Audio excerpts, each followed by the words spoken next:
Hello, my lovely friends. It's Emma here from Just a Girl Who Loves Elvis. If you're watching this on Christmas Eve, thank you for choosing to spend a little piece of this sacred, gentle night with me. Christmas Eve feels different, doesn't it? It's quieter, softer, like the world is holding its breath. And tonight I don't want to rush you. I don't want headlines, debates or noise. Tonight is about coming home, in every sense of the word. Because when I think of Elvis, truly think of him, I think of Christmas Eve.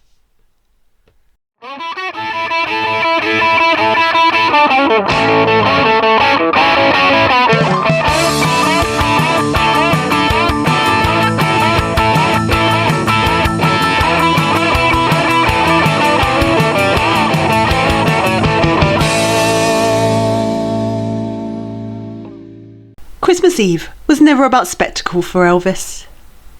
It was about anticipation. About feeling that something gentle and holy was just around the corner. Those who knew him best said Elvis loved the night before more than the day itself. He liked the lights low, music playing softly. People gathered close. And I imagine him not as the icon, not as the king, but as a man sitting quietly, reflecting on the year behind him and the hope ahead.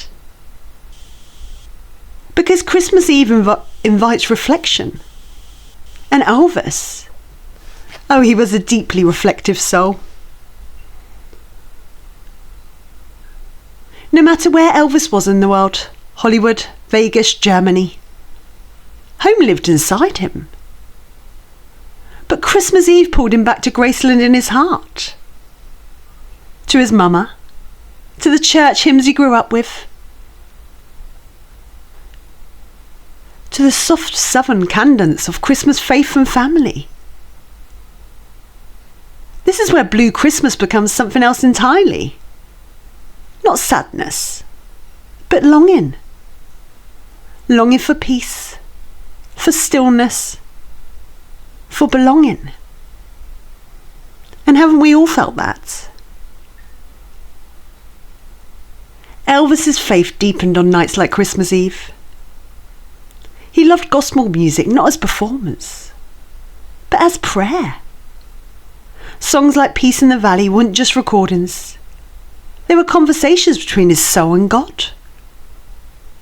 Christmas Eve for Elvis was about humility. Not fame, not applause, just grace. And I think that's why people still feel him. Because he sang from a place of reverence. Friends, fans, musicians. So many people described Elvis on Christmas Eve the same way.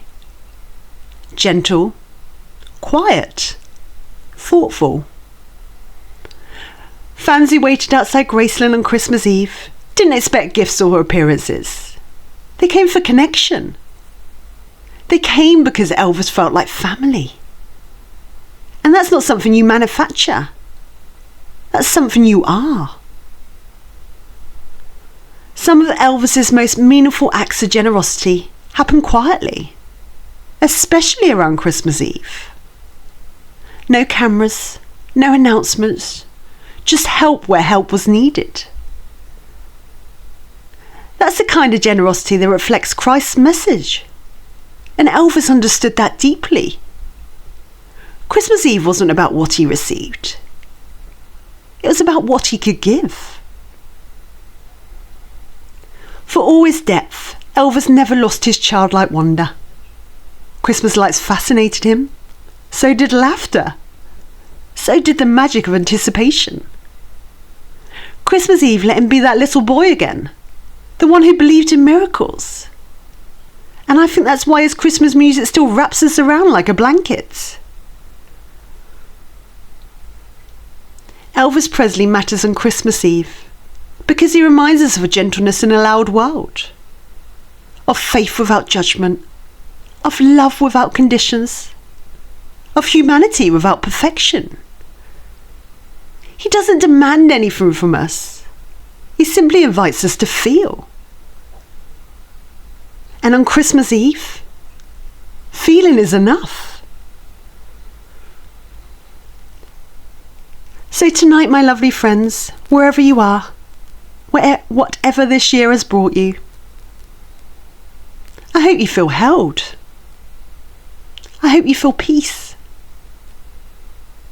And I hope Elvis's voice reminds you that you're not alone. Not tonight. Not ever. Thank you for walking this Christmas journey with me. Thank you for trusting my heart with yours. Take care of yourselves. Take care of each other. And from me, and from Elvis, Merry Elvis Christmas, everyone.